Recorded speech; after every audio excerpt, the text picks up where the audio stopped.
കൃഷ്ണ ഹരേ ജയ കൃഷ്ണ ഹരേ ജയ കൃഷ്ണ ഹരേ ജയ കൃഷ്ണ ഹരേ കൃഷ്ണ ഹരേ ജയ കൃഷ്ണ ഹരേ ജയ കൃഷ്ണ ഹരേ ജയ കൃഷ്ണ ഹരേ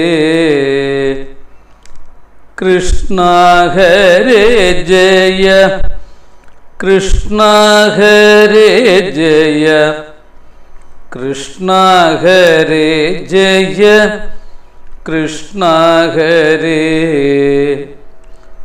കൃഷ്ണ ഹരേ ജയ കൃഷ്ണ ഹരേ ജയ കൃഷ്ണ ഹരേ ജയ കൃഷ്ണ ഹരേ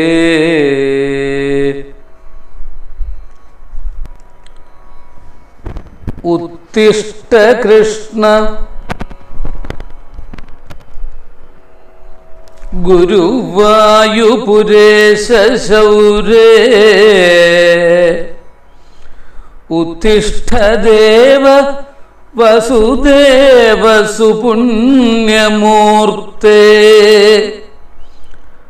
ഉത്തിഷ്ഠ മാധവ ജനാർദ്ദന രാധികേശ ത്രൈലോക്യമേതദഖിലം കുരു മംഗളാഢ്യം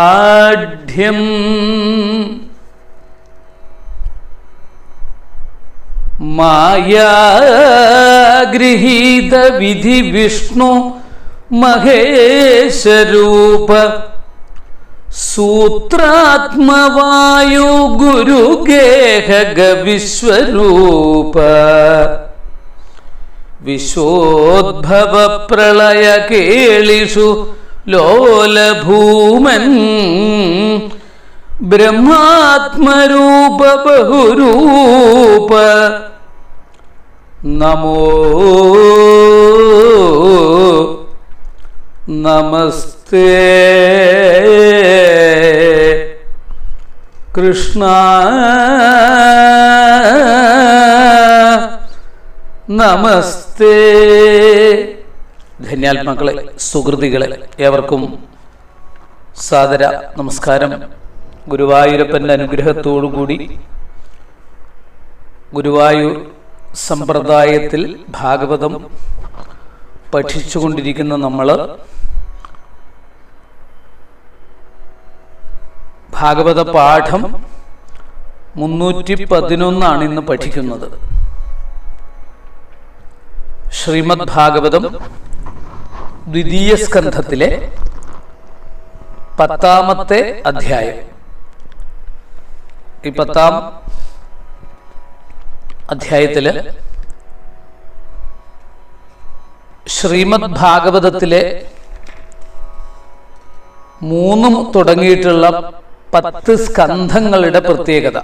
12 സ്കന്ധങ്ങളാണ് ശ്രീമദ് ഭാഗവതത്തിലുള്ളതെങ്കിൽ 3 തുടങ്ങിയിട്ടുള്ള 10 സ്കന്ധങ്ങൾ ഏതൊക്കെയാണ്,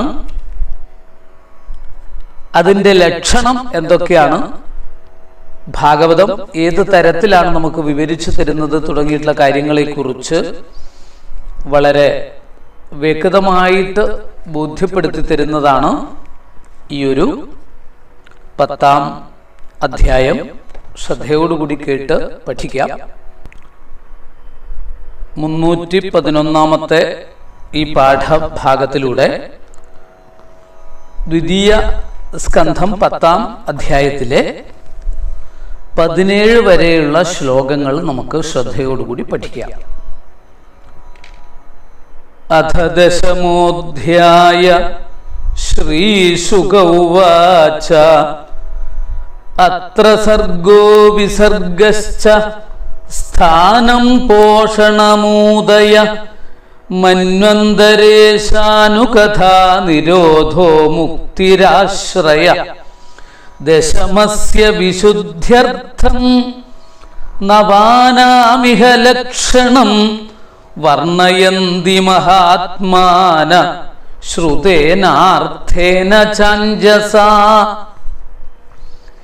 ഭൂതമാത്രേന്ദ്രിയധിയാം ജന്മസർഗ ഉദാഹൃത ബ്രഹ്മണോ ഗുണവൈഷമ്യാൽ വിസർഗ പൗരുഷസ്മൃത സ്ഥിതിർവൈകുണ്ഠ വിജയ പോഷണം തദനുഗ്രഹ മന്വന്തരാണി സദ്ധർമ്മ ഊദയ കർമ്മവാസനാഃ അവതാരാനുചരിതം ഹരേശ്ചാസ്യാനുവർത്തിനം സദാമീശ കഥാ പ്രോക്ത നാനാഖ്യാനോപബൃംഹിതാഃ നിരോധോസ്യാനുശയനം ആത്മനഃ സഹ ശക്തിഭിഃ മുക്തിർഹിത്വാന്യഥാരൂപം സ്വരൂപേണ വ്യവസ്ഥിതി ആഭാസശ്ച നിരോധശ്ച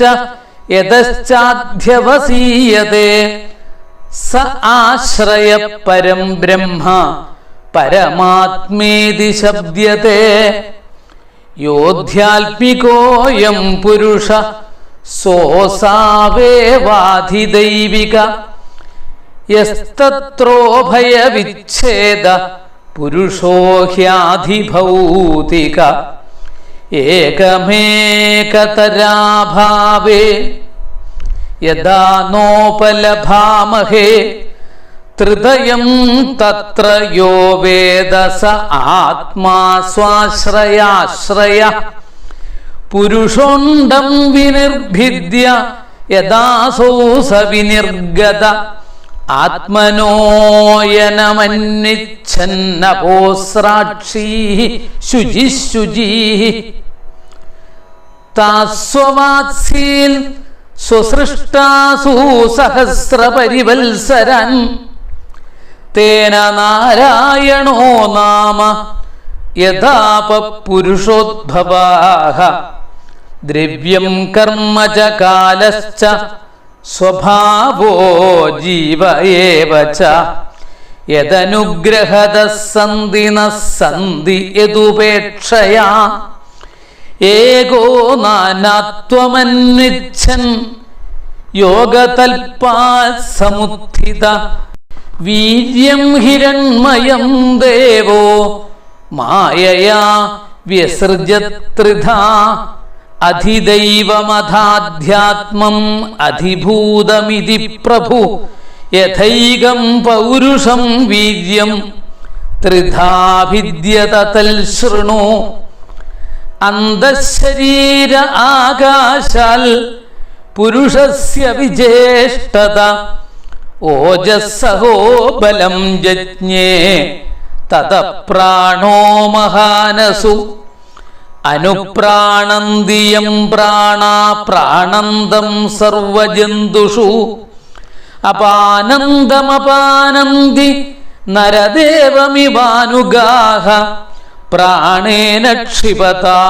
ക്ഷുത്രിഡന്തരാ ജായതേ പ്രഭോ വിപിപാസതോ ജക്ഷതശ്ച പ്രാങ്മുഖം നിരഭിദ്യത.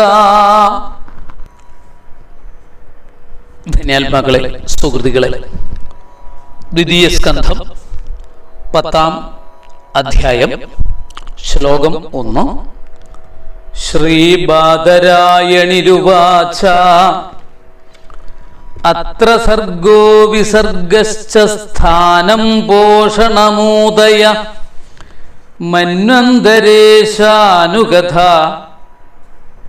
നിരോധോ മുക്തിരാശ്രയ.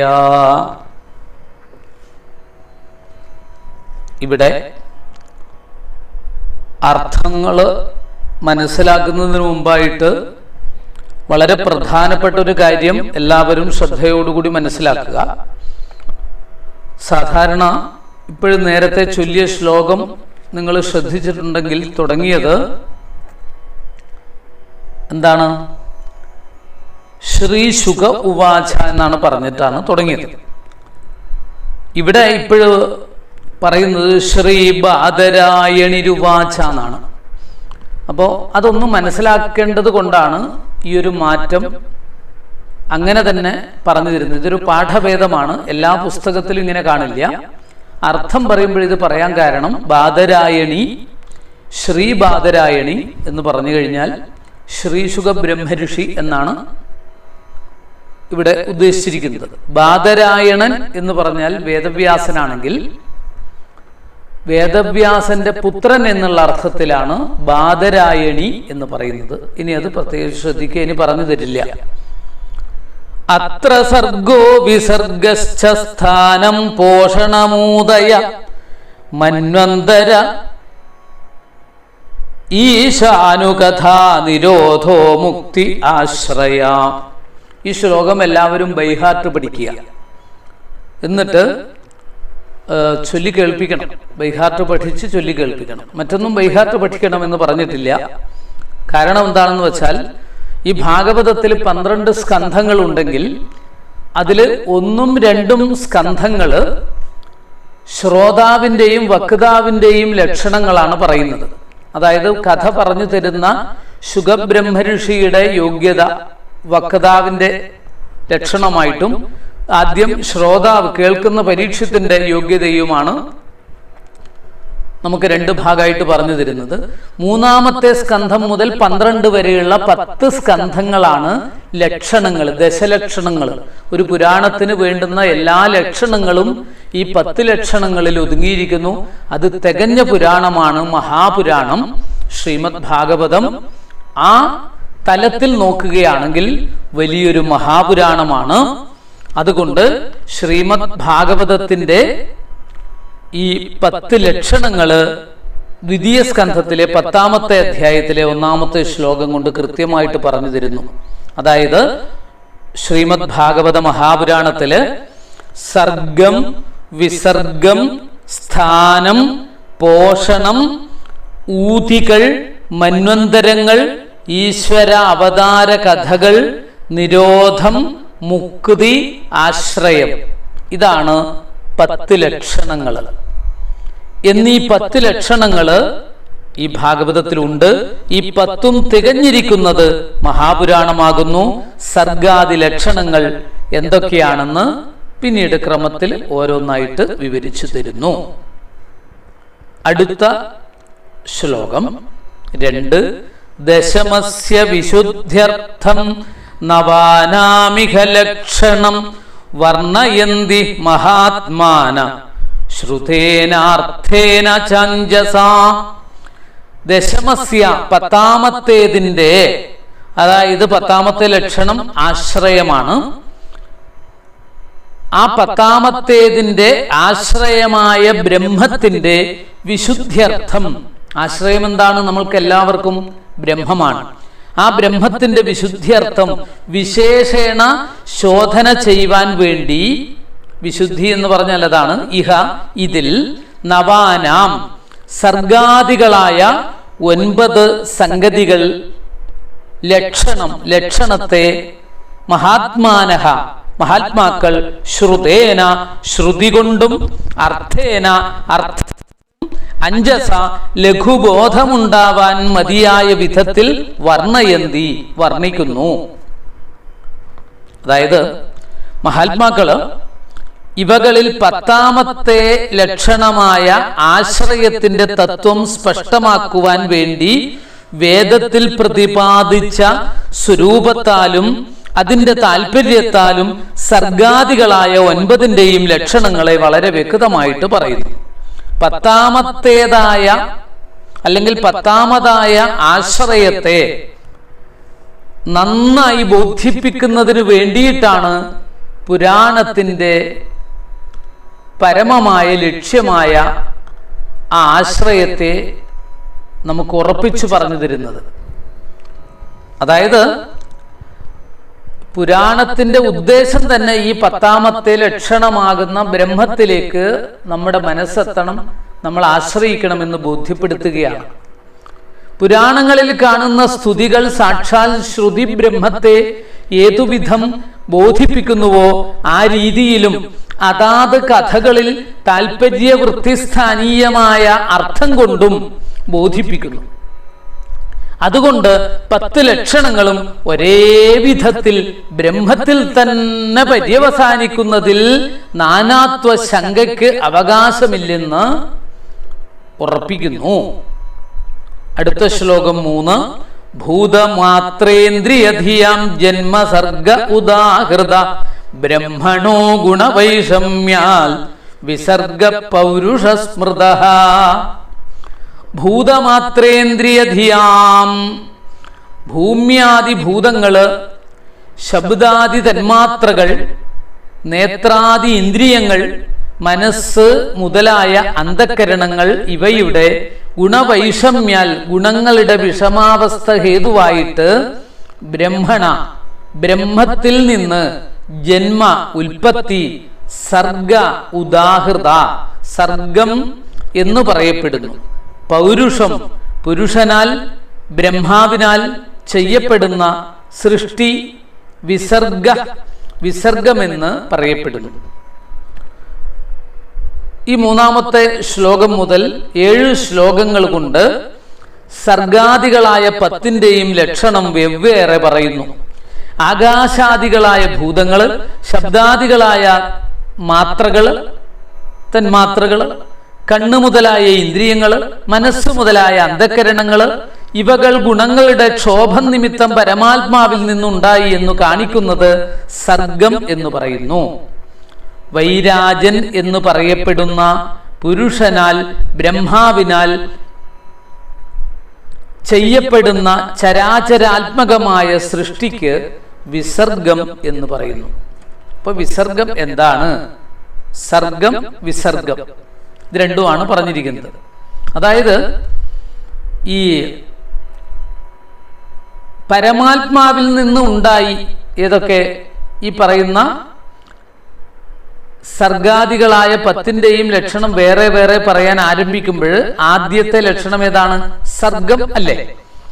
ആകാശാദികളായ പഞ്ചഭൂതങ്ങള്, ശബ്ദാദികളായ തന്മാത്രകള്, കണ്ണ് മുതലായിട്ടുള്ള ഇന്ദ്രിയങ്ങള്, മനസ്സ്, അന്ധക്കരണങ്ങള്, ഇവകളുടെ ഗുണങ്ങളുടെ ക്ഷോഭ നിമിത്തം സാക്ഷാൽ പരമാത്മാവാകുന്ന പരബ്രഹ്മമാകുന്ന ആ ഭഗവാനിൽ നിന്ന് ഇവയൊക്കെ ഉണ്ടായി, ആദ്യമായിട്ടുണ്ടായി, ബ്രഹ്മാവ് ഉൾപ്പെടെ.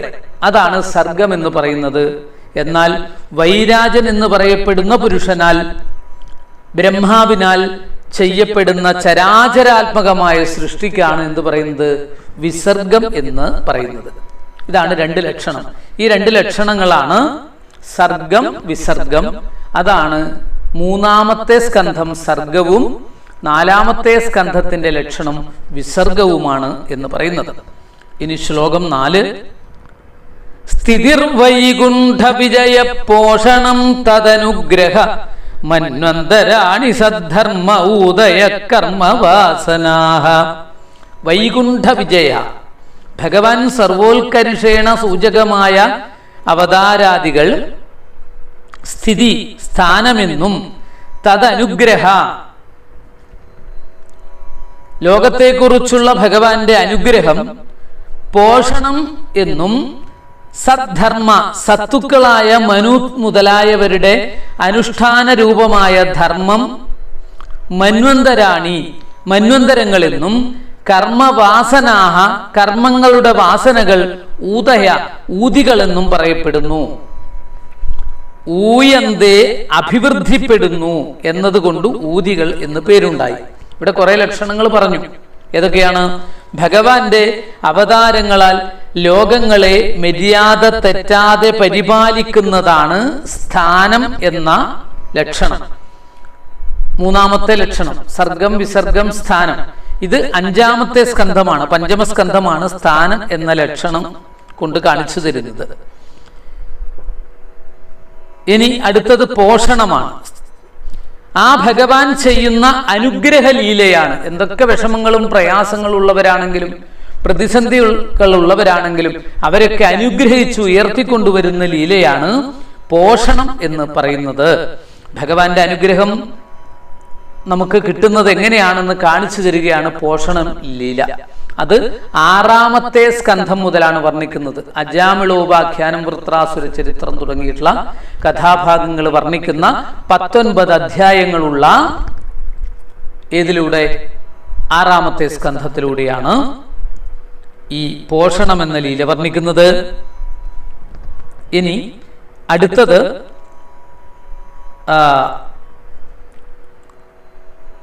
സർഗം, വിസർഗം, സ്ഥാനം, പോഷണം, ഊതി. എന്താ ഊതി? അത് നമുക്ക് മനസ്സിലാക്കണമല്ലോ. അതായത് ഭഗവാന്റെ അനുഗ്രഹം സിദ്ധിച്ച സ്വായംഭുവ മനു മുതലായവർ അനുഷ്ഠിച്ച ശോഭനമായ ധർമ്മങ്ങൾക്ക് മന്വന്തരങ്ങൾ എന്നാണ് പറയുക. അത് അടുത്ത ലക്ഷണമാണ്. കർമ്മവാസനകൾക്കാണ് ഊതി എന്ന് പറയുക. കർമ്മവാസനകൾക്ക് ഊതി എന്ന് പറയും. ഈ കർമ്മവാസനകളുടെ ലക്ഷണം ഏതാണ്? അതാണ് നമ്മുടെ 7-ാമത്തെ സ്കന്ധത്തിലൂടെ 15 അധ്യായങ്ങൾ കൊണ്ട് വർണ്ണിക്കുന്ന ഹിരണ്യകശിപുവിൻ്റെയും പ്രഹ്ലാദന്റെയും ചരിത്രം, നരസിംഹാവതാരം, വർണ്ണാശ്രമ ധർമ്മങ്ങൾ ഉൾപ്പെടുന്ന 15 അധ്യായങ്ങളുള്ള സപ്തമസ്കന്ധം, 7-ാമത്തെ സ്കന്ധം ഊതി എന്ന കർമ്മവാസനയെക്കുറിച്ചും 8-ാമത്തെ സ്കന്ധത്തിൽ 24 അധ്യായങ്ങൾ കൊണ്ട് വർണ്ണിക്കുന്ന മന്വന്തര കഥകൾ, ഗജേന്ദ്രമോക്ഷം ഉൾപ്പെടെയുള്ള വിശേഷപ്പെട്ട കഥകൾ വർണ്ണിക്കുന്നത് സ്വയംഭൂവും മനു, ഭഗവാന്റെ തന്നെ സ്വരൂപ ആയിട്ടുള്ള ഭഗവാൻ ബ്രഹ്മാവിന്റെ തന്നെ ശരീരത്തിൽ നിന്നുണ്ടായിട്ടുള്ള സ്വയംഭൂമനുവും തൻ്റെ പുത്രന്മാരുൾപ്പെടുന്ന മനുക്കളും അവര് ചെയ്തിട്ടുള്ള ശോഭന കർമ്മങ്ങളും വിവരിക്കുന്നതാണ് മന്വന്തരങ്ങൾ 8-ാമത്തെ സ്കന്ധത്തിലൂടെ വിവരിക്കുന്നത്. കർമ്മങ്ങൾ കൊണ്ടാണ് പ്രപഞ്ചത്തിൽ അഭിവൃദ്ധി കാണപ്പെടുന്നത്. അതുകൊണ്ട് ഊതികൾ അഭിവൃദ്ധികളാണെന്ന് സാരം. ഇനി അടുത്ത ശ്ലോകം നോക്കാം. 5-ാമത്തെ ശ്ലോകം. അവതാരാനുചരിതം ഹരേശ്ചാസ്യാനുവർത്തിനം പുംസാമീശകഥാ പ്രോക്ത നാനാഖ്യാനോപബൃംഹിതാഃ. ഹരേഹ, ഹരിയുടെ അവതാരാനുചരിതം, അവതാരങ്ങളിൽ നടന്ന സംഗതികൾ, അസ്യ ഇവന്റെ ഭഗവാന്റെ, അനുവർത്തിനാം പുംസാം അനുചരന്മാരായ പുരുഷന്മാരുടെ, ജനങ്ങളുടെ, നാനാഖ്യാനോപബൃംഹിതാഃ അനേകവിധ കഥകൾ കൊണ്ട് വിപുലമായിരിക്കുന്ന കഥാച ചരിത്രങ്ങളും ഈശാനുകഥ ഈശ്വരകഥകൾ എന്ന് പറയപ്പെടുന്നു. വിഷ്ണുവിന്റെ അവതാര ചരിത്രവും വിഷ്ണു ഭക്തന്മാരുടെ അനേകങ്ങളായ കഥകളും ഒരുമിച്ച് ചേർന്നിട്ടുള്ളതാണ് ഈശാനുചരിതം, ഈശ്വര കഥകൾ എന്നാണ് പറയുന്നത്. അതിൽ അനേകം വംശങ്ങളെക്കുറിച്ചും വംശാവലികളെക്കുറിച്ചും അവർക്കുണ്ടായ അനുകൂലവും പ്രതികൂലവുമായ ഭാവങ്ങളും ഈശ്വര അനുഗ്രഹങ്ങളും ഒക്കെ കൂടി വർണ്ണിക്കുന്നതാണ് 9-സ്കന്ധം. അതാണ് 9-ാമത്തെ ലക്ഷണം, ഈശാനുകഥ. ഈശാനുകഥയിൽ അവതാരങ്ങളെ കുറിച്ചാണ് കൂടുതലായിട്ട് വിവരിക്കുന്നത്, ഈശ്വര കഥകൾ. അത് നമുക്ക് ശ്രീരാമാവതാരമായാലും രാമായണമായാലും പരശുരാമാവതാരമായാലും അംബരീഷന് കിട്ടിയ അനുഗ്രഹമായാലും ഇതൊക്കെ വിവരിക്കുന്നത്, കൃഷ്ണാവതാരം വരെ ചുരുക്കി വിവരിക്കുന്നത് ഈ 9-സ്കന്ധത്തിലാണ്. അതാണ് ഈശാനുകഥ, ഈശ്വര കഥകളെ കുറിച്ച് പ്രധാനമായിട്ടും പറയുന്നു. അടുത്ത ശ്ലോകം 6. നിരോധോസ്യാനുശയനമാത്മനഃ ശക്തിഭി മുക്തിർഹിത്വ അന്യഥാരൂപം സ്വരൂപേണ വ്യവസ്ഥിതി അസ്യ ആത്മന. ഈ ആത്മാവിന്റെ ജീവന്റെ ശക്തിഭി സഹ, ശക്തികളോടുകൂടെയുള്ള അനുശയനം, ലയം, നിരോധമെന്നും അന്യഥാരൂപം ഭ്രമജന്യമായ ദേഹാത്മഭാവത്തെ ഹിത്വാ വെടിഞ്ഞിട്ട് സ്വരൂപേണ യഥാർത്ഥ രൂപത്തോടുകൂടിയ വ്യവസ്ഥിതി, ഇരിപ്പ്, മുക്തി എന്നും പറയപ്പെടുന്നു. വിഷ്ണു യോഗനിദ്രയെ പ്രാപിക്കുന്ന സമയം ഈ ജീവൻ ഇന്ദ്രിയ അന്ധക്കരണങ്ങളാകുന്ന സ്വശക്തികളോടുകൂടെ ഭഗവാനിൽ ലയിക്കുന്നതിനെയാണ് ശരിക്കും നിരോധം എന്ന് പറയുക. അതായത് നമുക്ക് എങ്ങനെ ഭൗതികത്തിൽ ഇത് മനസ്സിലാക്കാം? വിഷ്ണു യോഗനിദ്രയെ പ്രാപിക്കുന്ന സമയം ജീവൻ ഇന്ദ്രിയ അന്ധകരണങ്ങളാകുന്ന സ്വശക്തികളോടുകൂടെ എല്ലാ ജീവൻ ഭഗവാനിൽ അങ്ങനെ ലയിച്ചു ചേരുന്നതിനെയാണ് നിരോധം എന്ന് പറയുന്നത്. നമുക്കിത് ഭൗതികത്തിൽ മനസ്സിലാക്കാൻ ഒരു വഴിയേ ഉള്ളൂ. നമ്മുടെ ഇന്ദ്രിയ വ്യാപാരങ്ങളെ ഒക്കെ അങ്ങോട്ട് മാറ്റി നിർത്തിയിട്ട് അതൊക്കെ ഈശ്വരനിലേക്ക് അങ്ങ് തിരിച്ചു വിടുക, ലയിപ്പിക്കുക. അപ്പൊ നമ്മൾ ഭൗതികമായിട്ടൊന്നും അറിയുന്നില്ല. ഭഗവാനെ കുറിച്ചും ഭഗവത് സ്മരണയും മാത്രമായിട്ട് അങ്ങനെ കഴിഞ്ഞുകൂടുന്ന ഒരവസ്ഥ, മനസ്സിനെ മറ്റിൽ നിന്നുള്ള വിഷയങ്ങളിൽ നിന്ന് നിരോധിക്കുക. ഇതാണ് 10ാമത്തെ സ്കന്ധത്തിലൂടെ. 10ാമത്തെ സ്കന്ധം എന്ന് പറഞ്ഞു കഴിഞ്ഞാൽ 10ാമത്തെ സ്കന്ധത്തിലൂടെ ലക്ഷണം എന്താണ് പറഞ്ഞു തരുന്നത്? സർഗം, വിസർഗം, സ്ഥാനം, പോഷണം, ഊതി, മന്വന്തര, ഈശാനുഗത. 8ാമത്തെ ലക്ഷണമാണ് നിരോധം. 8ാമത്തെ ലക്ഷണമാണ് നിരോധം. അതാണ് ഇതിലൂടെ പറഞ്ഞു തരുന്നത്, ഈ ദശമസ്കന്ധത്തിലൂടെ പറഞ്ഞു തരുന്നത്. അതാണ് 8ാമത്തെ ലക്ഷണം എന്ന് ഇവിടെ പറഞ്ഞു തരുന്നു, നിരോധം. അടുത്ത ശ്ലോകം ശ്രദ്ധിക്കുക. പക്ഷെ ഇവിടെ തന്നെ ഒന്നുകൂടി പറഞ്ഞിട്ടുണ്ട് ഇവിടെ. അതായത് അടുത്ത ലക്ഷണം കൂടി പറഞ്ഞു, മുക്തി. എന്താണ് ഈ മുക്തി എന്ന് പറയുന്നത്? അവിദ്യയാൽ, അജ്ഞാനം കൊണ്ട് ശരീരാദികളെ ആത്മാവെന്ന് വിചാരിക്കുന്നതായ ഒരവസ്ഥയുണ്ട്. ഈ ശരീരമാണ് ആത്മാവ്, ഞാനെന്ന് പറയുന്നത് ആത്മാവാണെന്ന് ബോധ്യപ്പെടാതെ നെഞ്ചു തൊട്ടുകൊണ്ടും സ്വന്തം കൈകാലുകളാകുന്ന അവയവങ്ങൾ, അതിനെ വിഗ്രഹം എന്ന് പറയാം, അത് കണ്ടുകൊണ്ട് ഇതാണെന്ന് തെറ്റിദ്ധരിക്കുന്നത് പോലെ. അതായത് ഇപ്പോൾ ഒരു കരിങ്കല്ല് കൊണ്ടോ ലോഹം കൊണ്ടോ ദാരു കൊണ്ടോ മണ്ണ് കൊണ്ടോ ഒരു വിഗ്രഹം ഉണ്ടാക്കിയിട്ടുണ്ട്, ആ വിഗ്രഹമാണ് ഈശ്വരൻ എന്ന് നമ്മൾ തെറ്റിദ്ധരിക്കുന്നു. യഥാർത്ഥത്തിൽ വിഗ്രഹമല്ല ഈശ്വരൻ. കമ്പിക്കകത്ത് പായുന്ന വിദ്യുത് ശക്തി കണക്കെ വിഗ്രഹത്തിൽ വിളങ്ങുന്നു പൂർണ്ണമാകുന്ന ഭഗവത് ചൈതന്യം.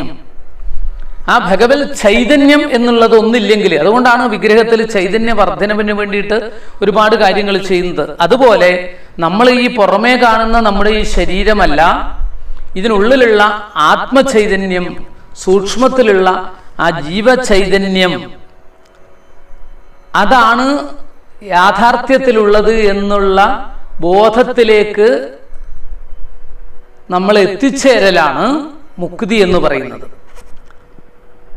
അതായത് അവിദ്യ കൊണ്ട്, അജ്ഞാനം കൊണ്ട് ശരീരാദികളാണ് ആത്മാവെന്ന് നമ്മൾ വിചാരിച്ചിട്ട് ഭ്രമത്തിൽ പെട്ടുപോകുന്നു, പരിഭ്രമിച്ചു പോകുന്നു, വിഷയഭ്രമത്തിൽ പെട്ടുപോകുന്നു.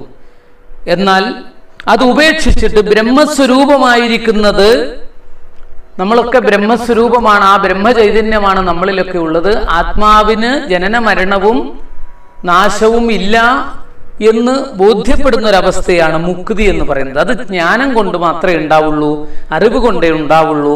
അതാണ് ഏകാദശ സ്കന്ധത്തിലെ പ്രതിപാദ്യം. മുക്തി ഏകാദശേ. ഇനി ഒരു ലക്ഷണമുണ്ട്. ഇത് 9ാമത്തെ ലക്ഷണമാണ്, 11ാമത്തെ സ്കന്ധം. ഇനി അടുത്തത് 12ാമത്തെ സ്കന്ധത്തില് ഏതാണ് ലക്ഷണം? ആശ്രയം എന്ന ലക്ഷണം. 7ാമത്തെ ശ്ലോകം ശ്രദ്ധിക്കൂ.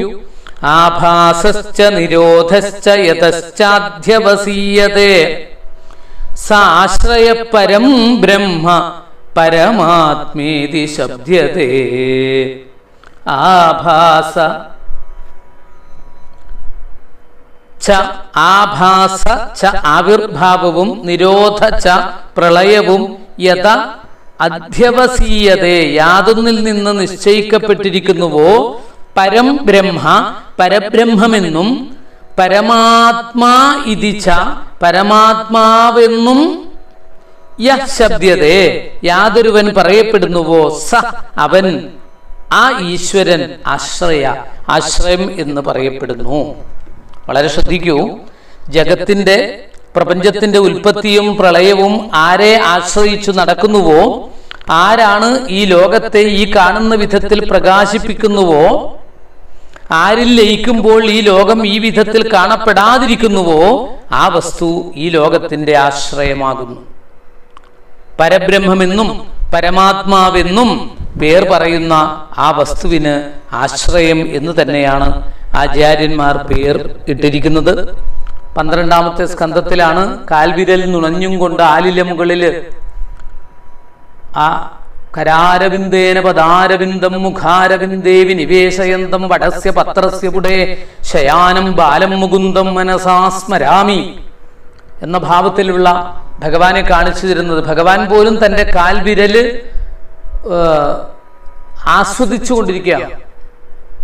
അപ്പോൾ ഭഗവാന് പോലും ആശ്രയം ഭഗവാന്റെ പാദമാണെങ്കിൽ നമ്മളും ആ പരബ്രഹ്മത്തെ സർവാത്മന ആശ്രയിക്കുകയാണ് വേണ്ടതെന്ന് ഇവിടെ കാണിച്ചു തരുന്നു.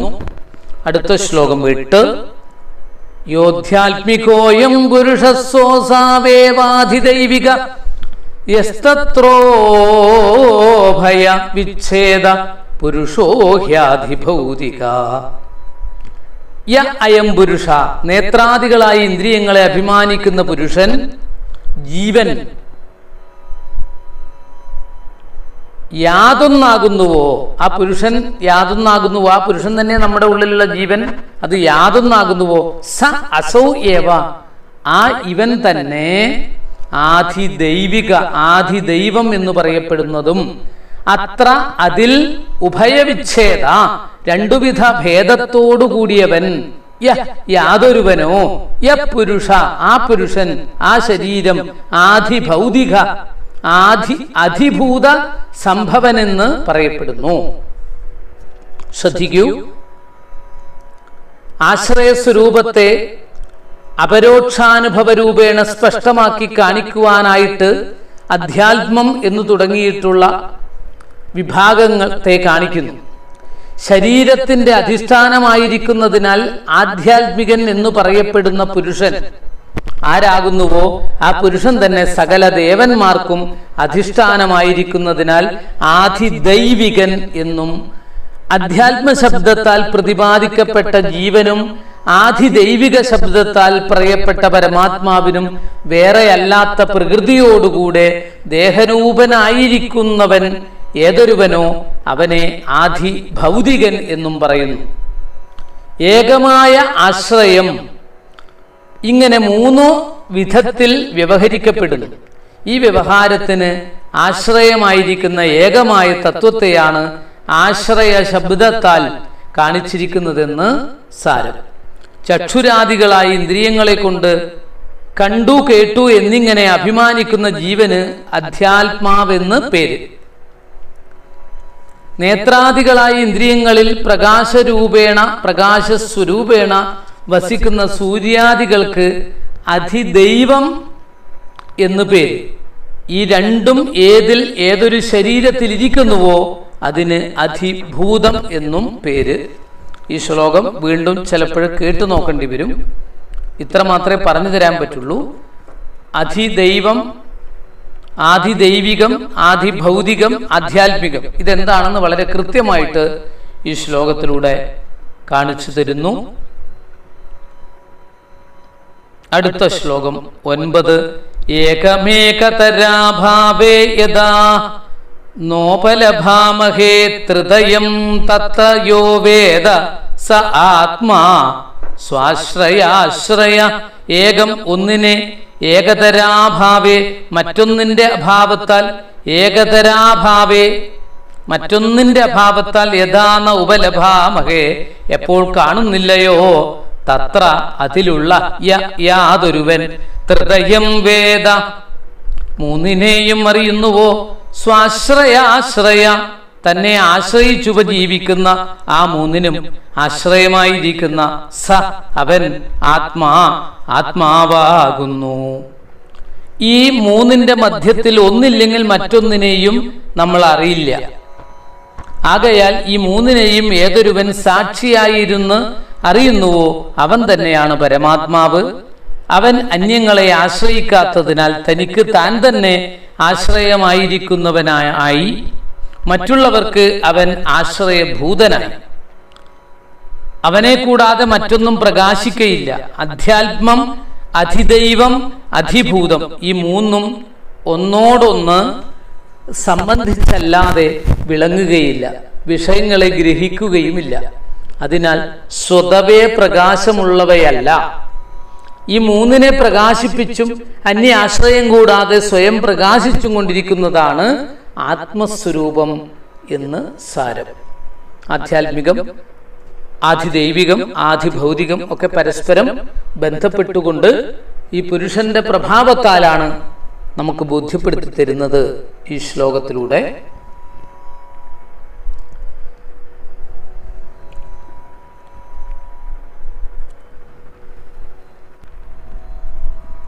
ദ്വിതീയ സ്കന്ധം 10-ാം അധ്യായം ശ്ലോകം 10. പുരുഷോണ്ടം വിനിർഭിത്യ യദാസോസ വിനിർഗത ആത്മനോയനമന്വിച്ഛന്നപോസ്രാക്ഷീ ശുചിശുചീഹി. അസൗ പുരുഷ, ഈ പുരുഷൻ, വിരാട് പുരുഷൻ, അണ്ഡം വിനിർഭിദ്യ, അണ്ഡത്തെ പിളർന്നിട്ട്, യഥാ വിനിർഗത, എപ്പോൾ പുറത്തേക്ക് വന്നുവോ, തഥാ ശുചി സ, അപ്പോൾ ശുദ്ധനായ അവൻ, അയനം അന്വിച്ഛൻ, വാസസ്ഥാനത്തെ അന്വേഷിച്ചുകൊണ്ട്, ശുചീഹി അപ, ശുദ്ധമായ ജലത്തെ, അസ്രാക്ഷി സൃഷ്ടിച്ചു. വിരാട് പുരുഷനിൽ നിന്ന് ഈ ലോകം ഏതു വിധത്തിൽ ഉണ്ടായെന്ന് രാജാവ് ചെയ്ത ചോദ്യത്തിനുള്ള ഉത്തരം വിസ്തരിച്ചു പറയുവാൻ തുടങ്ങുന്നു. എപ്പോൾ വിരാട് പുരുഷൻ അണ്ഡത്തെ പിളർന്ന് വെളിയിൽ വന്നുവോ, അപ്പോൾ തനിക്ക് ഇരിപ്പാനുള്ള സ്ഥാനം ഏതാണെന്ന് അന്വേഷിച്ചു. പരിശുദ്ധനായ ആ പുരുഷൻ അതിശുദ്ധമായ നുര, തിരമാല മുതലായവയൊന്നുമില്ലാത്ത ജലം സൃഷ്ടിച്ചു. ശുദ്ധമായ സ്വച്ഛ നീലിമയാർന്ന ജലം സൃഷ്ടിച്ചു. ശ്ലോകം 11. തസ്വവാത്സ്യൽ സ്വസൃഷ്ടാസു സഹസ്രപരിവത്സരൻ തേന നാരായണോ നാമ യഥാപ പുരുഷോദ്ഭവാഃ. സ്വസൃഷ്ടാസു താസു, തന്നാൽ സൃഷ്ടിക്കപ്പെട്ട അതിൽ, സഹസ്രപരിവത്സരാൻ, അനേക വർഷക്കാലം, അവാത്സ്യയിൽ വസിച്ചു, തേന അതുകൊണ്ട്, നാരായണ നാമ, നാരായണൻ എന്ന പേരുണ്ടായി. എന്തുകൊണ്ടെന്നാൽ, ആപ ജലം, പുരുഷോദ്ഭവാഹ പുരുഷനിൽ നിന്ന് ഉത്ഭവിച്ചവ, തന്നാൽ സൃഷ്ടിക്കപ്പെട്ട ആ ജലത്തിൽ 1000 സംവത്സരം വസിച്ചു. അതിനാൽ നാരായണൻ എന്ന പേരുണ്ടായി. നാരത്തിൽ അനേകകാലം, പ്രളയജലത്തിൽ അനേകകാലം വസിച്ചതുകൊണ്ട് ഈ ഒരു പേര് അന്വർത്ഥമായി. എന്തുകൊണ്ടെന്നാൽ, ജലം പുരുഷൻ എന്ന് പറയപ്പെടുന്ന നരനിൽ നിന്നുത്ഭവിച്ച്, അതിനാൽ നാരം എന്ന പേര് വന്നു. നരനിൽ നിന്നുത്ഭവിച്ചത് കൊണ്ട്, ആദ്യത്തെ നരൻ പുരുഷനാണ്, സാക്ഷാൽ ഭഗവാനാണ്. ആ പുരുഷനായിട്ടുള്ള ഭഗവാനിൽ നിന്ന് ഉത്ഭവിച്ചത് കൊണ്ട് നാരം എന്ന പേര് വന്നു. ആ നാരത്തിൽ ശയിച്ച പുരുഷന് നാരായണൻ എന്ന പേരുണ്ടായി. ശ്ലോകം 12. ദ്രവ്യം കർമ്മജകാലശ്ച സ്വഭാവോ ജീവ ഏവച യദനുഗ്രഹത സന്ധി ന സന്ധി യദുപേക്ഷയാ. ദ്രവ്യം ഭൂതവർഗം, കർമ്മ ജീവന്മാരുടെ അദൃഷ്ടം, കാല കാലം, സ്വഭാവ പരിണാമകാരണം, ജീവ ഭോക്താവ്, യദനുഗ്രഹത യാതൊരുവന്റെ അനുഗ്രഹത്താൽ, സന്ധി ഭവിക്കുന്നു, യദുപേക്ഷയാ യാതൊരുവന്റെ ഉപേക്ഷ നിമിത്തം, ന സന്ധി ഇല്ലാതാകുന്നു. ആ നാരായണമൂർത്തിയുടെ വൈഭവത്തെ പറയുന്നു. മഹത്തത്വം മുതൽ പൃഥിവി വരെയുള്ള ഭൂത സമൂഹമാകുന്ന ദ്രവ്യം, പുണ്യപാപരൂപമായ കർമ്മങ്ങൾ, ഗുണങ്ങളുടെ വിഷമാവസ്ഥയ്ക്ക് കാരണമായ കാലം, പരിണാമത്തിന് കാരണമായ സ്വഭാവം, സുഖദുഃഖങ്ങളെ അനുഭവിക്കുവാനുള്ള ജീവൻ മുതലായ സകലവും യാതൊരുവന്റെ അനുഗ്രഹത്താൽ അവരുടെ കാര്യങ്ങളെ നിർവഹിക്കാൻ ശക്തിയുള്ളവരായിട്ട് ഭവിക്കുന്നു. യാതൊരുവന്റെ ഉപേക്ഷയാൽ കാര്യനിർവഹണത്തിലുള്ള ശക്തങ്ങളെ അല്ലാതെയും ഭവിക്കുന്നു. 13-ാം ശ്ലോകം. ഏകോ നാനാത്വമന്വിച്ഛൻ യോഗതൽപാൽ സമുത്ഥിത വീര്യം ഹിരൺമയോ ദേവോ മായയാ വ്യസൃജൽ ത്രിധ. ഏക ഒരുവൻ, നാനാത്വം നാനാഭാവത്തെ അന്വിച്ഛൻ ആഗ്രഹിക്കുന്നവനായിട്ട്, യോഗതൽപാൽ യോഗനിലയിൽ, സമുത്ഥിത എഴുന്നേറ്റു, ഹിരൺമയ ദേവ അതിപ്രകാശസ്വരൂപനായ ദേവൻ, വീര്യം വീര്യത്തെ ത്രിധ മൂന്നായിട്ട് വ്യസൃജ വിഭജിച്ചു, ഏകനായ ആ ദേവൻ പലവിധമായി ഭവിക്കണമെന്നുള്ള സങ്കല്പത്താൽ യോഗതൽപ്പത്തിൽ നിന്ന് എഴുന്നേറ്റ് പ്രകാശം നിറഞ്ഞതും ഗർഭരൂപവുമായ ദേഹത്തെ തൻ്റെ മായ കൊണ്ട് മൂന്നായിട്ട് വിഭജിച്ചു. ശ്ലോകം 14. അധിദൈവം അധാധ്യാത്മമധിഭൂതമിതി പ്രഭു അധൈകം പൗരുഷം വീര്യം ത്രിധാഭിദ്യത തൽശൃണു.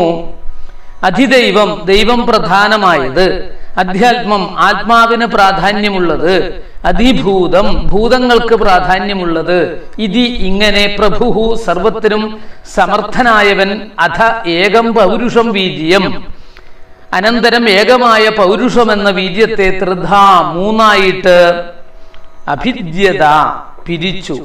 ആ മൂന്ന് വിധത്തെ വിവരിക്കുന്നു. പ്രഭുവായ ഈശ്വരൻ അധിദൈവം, അധ്യാത്മം, അധിഭൂതം എന്നു മൂന്നായിട്ട് പിരിഞ്ഞ ശേഷം പുരുഷനെ സംബന്ധിച്ചതായ ക്രിയാശക്തി രൂപമായ ഒരു വീര്യം മൂന്നായിട്ട് പിരിഞ്ഞു. അതിൻ്റെ വിവരണമാണ് ഇനി പറയുന്നത്. ശ്ലോകം 15. അന്തഃശരീര ആകാശാൽ പുരുഷസ്യ വിജേഷ്ടത ഓജസ്സഹോ ബലം ജജ്ഞേതത പ്രാണോ മഹാനസു. വിചേഷ്ടത, വ്യാപരിക്കുന്ന, പുരുഷസ്യ, പുരുഷന്റെ, അന്തഃശരീരെ, ശരീര അന്തർഭാഗത്തിൽ, ആകാശാൽ, ആകാശത്തിൽ നിന്ന്, ഓജ, ഇന്ദ്രിയ ശക്തിയും, സഹ, മനഃശക്തിയും, ബലം, ദേഹശക്തിയും, തത, അനന്തരം, മഹാനസു പ്രാണ, മഹാനും ചൈതന്യവത്തുമായ പ്രാണനും യജ്ഞേ ജനിച്ചു. ക്രിയാശക്തി നിമിത്തം വിവിധമായി ചേഷ്ടിക്കുന്ന ശരീര അന്തർഭാഗത്തുള്ള ആകാശത്തിൽ നിന്ന് ഓജസ് എന്ന് പറയപ്പെടുന്ന ഇന്ദ്രിയ ശക്തിയും, സഹം എന്ന് പറയപ്പെടുന്ന മനഃശക്തിയും, ബലം എന്ന് പറയപ്പെടുന്ന ദേഹശക്തിയും ഉണ്ടായി.